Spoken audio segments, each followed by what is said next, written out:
Hi friends, welcome to ITI gold technical channel में आपका स्वागत है। Daily current affairs vacancies information ITI से रिलेटेड वीडियो पाने के लिए हमारे चैनल को सब्सक्राइब कीजिए। सब्सक्राइब करने के बाद बेल आइकन को ऑन कीजिए ताकि मैं जो भी नया वीडियो बनाऊं सबसे पहले आपके पास पहुंचे और आप उसे देखिए। यदि आपको सेशन अच्छा लगता है, सेशन से कुछ जानकारी मिलती है तो उसे लाइक कीजिए और दोस्तों में शेयर कीजिए। शेयर जरूर कीजिएगा क्योंकि यह कॉम्पिटिशन की तैयारी करने वाले बच्चों के लिए बहुत ही इंपॉर्टेंट सेशन है।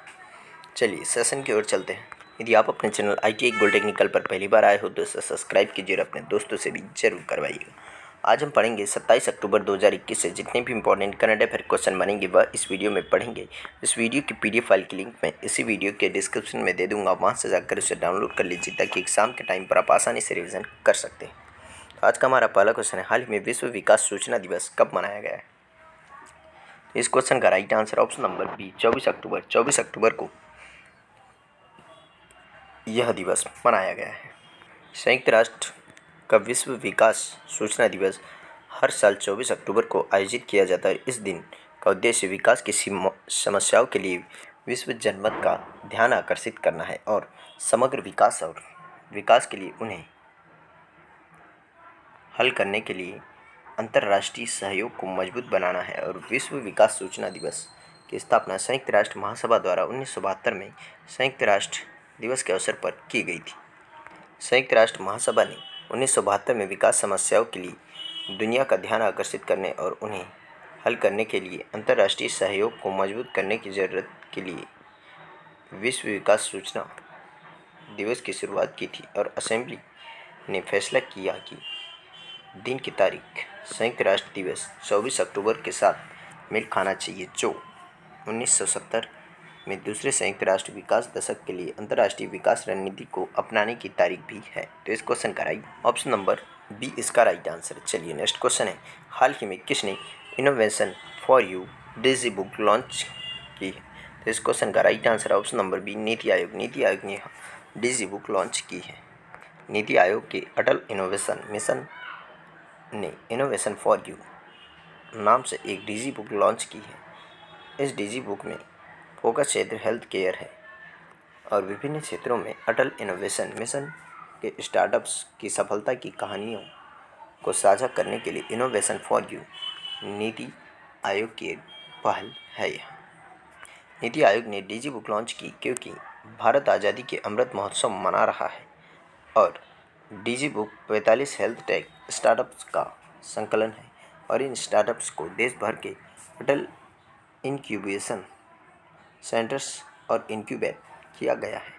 इस क्वेश्चन का राइट आंसर है ऑप्शन नंबर बी इसका राइट आंसर है। चलिए नेक्स्ट क्वेश्चन की ओर चलते हैं। नेक्स्ट क्वेश्चन है, हाल ही में ब्रिटेन और ऑस्ट्रेलिया और कौन सा देश साथ में मिलकर संयुक्त रूप से COP26 IRIS पहल शुरू करेंगे? तो इस क्वेश्चन का right answer option number D Bharat भी इसमें शामिल है। भारत, ऑस्ट्रेलिया और UK ने छोटे द्वीप विकासशील राज्यों के सहयोग से पार्टियों के सम्मेलन के मौके पर एक नई पहल infrastructure for resilient island state शुरू करने की योजना बनाई है। और इस IRIS मंच का उद्देश्य एक ऐसा बुनियादी ढांचा तैयार करना है जो आपदाओं का सामना कर सके और द्वीप राष्ट्रों में आर्थिक नुकसान को कम कर सके। IRIS पहल को ऑस्ट्रेलिया, भारत और UK से $10 मिलियन की शुरुआती फंडिंग के साथ लॉन्च किया जाएगा और 2021 का संयुक्त राष्ट्र जलवायु परिवर्तन सम्मेलन COP26 31 अक्टूबर से 12 नवंबर 2021 तक होने वाला है। इस क्वेश्चन का right answer option number D. चलिए नेक्स्ट क्वेश्चन की ओर चलते हैं। नेक्स्ट क्वेश्चन है, हाल ही में 2022 जोसेफ ए कुशमैन पुरस्कार के लिए किसे चयनित किया है? इस क्वेश्चन का right answer option number D Rajiv Nigam. Rajiv Nigam को इसमें चयनित किया गया है। यही है Rajiv Nigam. CSIR national institute of oceanography के पूर्व मुख्य वैज्ञानिक डॉक्टर राजीव निगम को फोरामिनीफेरल रिसर्च में उत्कृष्टता के लिए 2022 जोसेफ ए कुशमैन अवार्ड के लिए चुना गया। डॉक्टर निगम प्रतिष्ठित पुरस्कार के लिए चयनित होने वाले पहले भारतीय नागरिक है। यह बहुत ही मायने रखती बात कि यह पहले भारतीय नागरिक है जिनको यह पुरस्कार दिया जाएगा और उन्हें फोरामिनीफेरा माइक्रोफॉसिल अनुसंधान क्षेत्र में उनके उत्कृष्ट कार्य के लिए चुना गया है। तो इस क्वेश्चन का right answer option number D. चलिए नेक्स्ट क्वेश्चन को चलते हैं। नेक्स्ट क्वेश्चन है, हाल ही में यूएसए ग्रैंड प्रिक्स 2021 किसने जीती है? तो इस क्वेश्चन का right answer option number A, max Verstappen. Max Verstappen ने यहाँ भी रेस जीत ली है। रेड बुल गाड़ी चलाने वाले मैक्स वर्स्टैपन ने संयुक्त राज्य अमेरिका की circuit of the America Austin Texas में आयोजित 2021 यूनाइटेड स्टेट ग्रैंड प्रिक्स जीती है और वर्स्टैपन की इस जीवन सीजन की यह 8वीं जीत है और यह रेस 2021 फार्मूला 1 वर्ल्ड चैंपियनशिप का 17वां नंबर का दौर है। और Lewis Hamilton Mercedes great Britain, यह जो मर्सिडीज चलाते हैं लुइस हैमिल्टन, यह दूसरे स्थान पर रहे हैं और सर्जियो पेरेज मैक्सिको के, यह इसमें तीसरे स्थान पर रहे हैं। 2021 की फार्मूला 1 की रेस की सूची बता देते तो बहरीन ग्रैंड प्रिक्स जीता था लुइस हैमिल्टन ने और Emilia Romagna F1 grand prix जीता था मैक्स वर्स्टैपन ने, जो नीदरलैंड से रेड बुल गाड़ी चलाते हैं। पुर्तगाल ग्रैंड प्रिक्स जीता था लुइस हैमिल्टन ने। स्पेनिश ग्रैंड प्रिक्स जीता था लुइस हैमिल्टन ने और मोनाको ग्रैंड प्रिक्स जीता था मैक्स वर्स्टैपन ने। और अजरबैजान ग्रैंड प्रिक्स जीता था सर्जियो पेरेज ने और फ्रेंच ग्रैंड प्रिक्स जीता था मैक्स वर्स्टैपन ने। स्टायरियन ग्रैंड प्रिक्स जीता था मैक्स वर्स्टैपन। ऑस्ट्रेलियाई जीपी जीता था max Verstappen. British grand prix जीता था लुइस हैमिल्टन और हंगेरियन ग्रैंड प्रिक्स जीता था स्टेबन ओकॉन ने। तो मैंने आपको यहाँ 2021 में जीते जाने वाली सभी फार्मूला 1 रेस के विनर का नाम बता दिया। तो इस क्वेश्चन का right answer option number A. चलिए नेक्स्ट क्वेश्चन क्यों चलते हैं। नेक्स्ट क्वेश्चन है, हाल ही में किस देश की नौसेना ने ऑफशोर सेलिंग रेगाटा लॉन्च किया है? तो इस क्वेश्चन का भी right answer option number D, Bharat की नौसेना ने यहाँ लॉन्च। भारतीय नौसेना ने आज़ादी के अमृत महोत्सव समारोह के एक भाग के रूप में कोची से गोवा तक एक ऑफशोर सेलिंग रेगाटा का आयोजन किया है और सबसे बढ़कर नौसेना कर्मियों के बीच साहसिक और समुद्री नौकायन की भावना को बढ़ावा देता है। और इंडियन नेवल सेलिंग एसोसिएशन के तत्वावधान में आयोजित इस कार्यक्रम में 6 भारतीय नौसैनिक नौकायान जहाज़ों INSV की भागीदारी दिखाई देगी, जिसमें 4 40 फुटर और 2 56 फुटर शामिल हैं। और ये पोत कोची में नौसेना बेस से गोवा के शुरुआती बिंदु तक के बीच कुल 360 समुद्री मील दूरी तय करेंगे। तो इस क्वेश्चन का राइट आंसर, और जो इसमें 6 INSV शामिल है उनके नाम देख लेते हैं। 56 फुटर जो 2 INSV शामिल है वह है महादेवी और तारानी, और 40 फुटर है इसमें बुलबुल, नीलकंठ, कदलपुरा और हरियाल। इस क्वेश्चन का right answer option number D. चलिए नेक्स्ट क्वेश्चन क्यों चलते हैं। नेक्स्ट क्वेश्चन है, हाल ही में किस क्रिकेट एसोसिएशन ने दुनिया के सबसे बड़े क्रिकेट बल्ले का अनावरण किया है? तो इस क्वेश्चन का right answer option number A, Hyderabad cricket association ने दुनिया के सबसे बड़े क्रिकेट बल्ले का अनावरण किया है।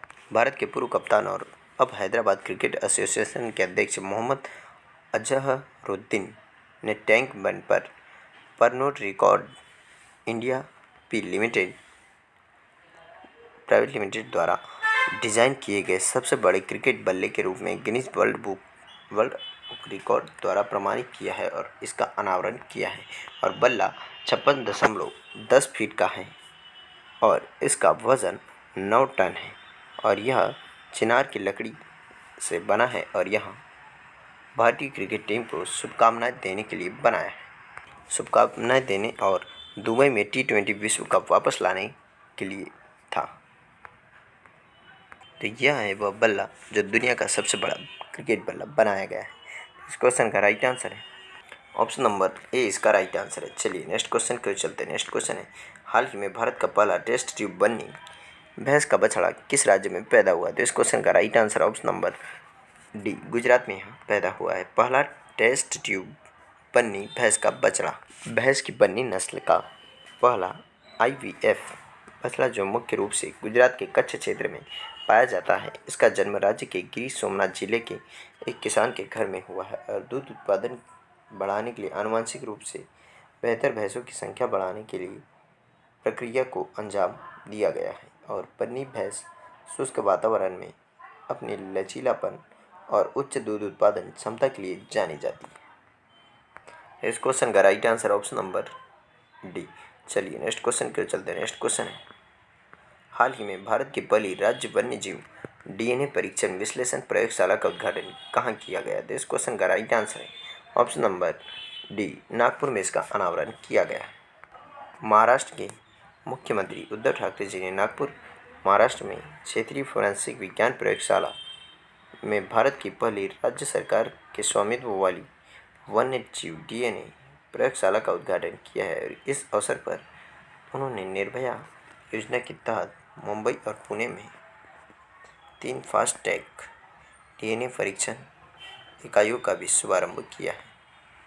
नागपुर को संतरा का शहर या संतरे के लिए जाना जाता है। नागपुर और महाराष्ट्र की राजधानी मुंबई, जिसे देश की आर्थिक राजधानी भी कहा जाता है। और यहाँ पर मुख्यमंत्री हैं उद्धव ठाकरे और राज्यपाल है भगत सिंह कोश्यारी। तो इस क्वेश्चन का right answer option number D. चलिए नेक्स्ट क्वेश्चन है, हाल ही में डेनमार्क ओपन 2021 किसने जीता है? तो इस क्वेश्चन का right answer option number A और बी दोनों, यानी कि ऑप्शन नंबर सी इसमें राइट आंसर। विक्टर एक्सलसन और अकाने यामागुची ने यहाँ जीता। डेनमार्क के ओलंपिक चैंपियन विक्टर एक्सलेसन ने डेनमार्क के ओंडेस स्पोर्ट्स पार्क में आयोजित मेंस सिंगल 2021 डेनमार्क ओपन बैडमिंटनशिप जीता है। और उन्होंने दुनिया के नंबर 1 जापान के केंटो मोमोटा को हराया है। और जापान की ओकाना यामागुची ने महिला वर्ग में अपना दूसरा खिताब जीता है और आन से योंग को हरा कर यह खिताब उन्होंने जीता है। यह सभी विजेताओं की लिस्ट सुन लीजिए। मेंस सिंगल में हैं विक्टर एक्सलेसन डेनमार्क से, महिला सिंगल में हैं अकाने यामागुची जापान से, और मेंस डबल में हैं ताकुरो होकी युगो कोबायाशी जापान से है दोनों, और महिला डबल्स में हैं वांग डोंगपिंग और झेंग यू जो चीन से है। तो इस क्वेश्चन का राइट आंसर है ऑप्शन नंबर सी इसका राइट आंसर है। चलिए नेक्स्ट, आज का सेशन यही समाप्त होता है। यदि आप अपने चैनल पर पहली बार आए हो तो इसे सब्सक्राइब कीजिए। सब्सक्राइब करने के बाद बेल आइकन को ऑन कीजिए ताकि मैं जो भी नया वीडियो बनाऊं सबसे पहले आपके पास पहुंचे और आप उसे देखिए। यदि आपको सेशन अच्छा लगता है, सेशन को जानकारी मिलती है तो इसे लाइक कीजिए और दोस्तों में शेयर कीजिए। Thank you so much watching for my video. मिलते हैं नेक्स्ट सेशन में।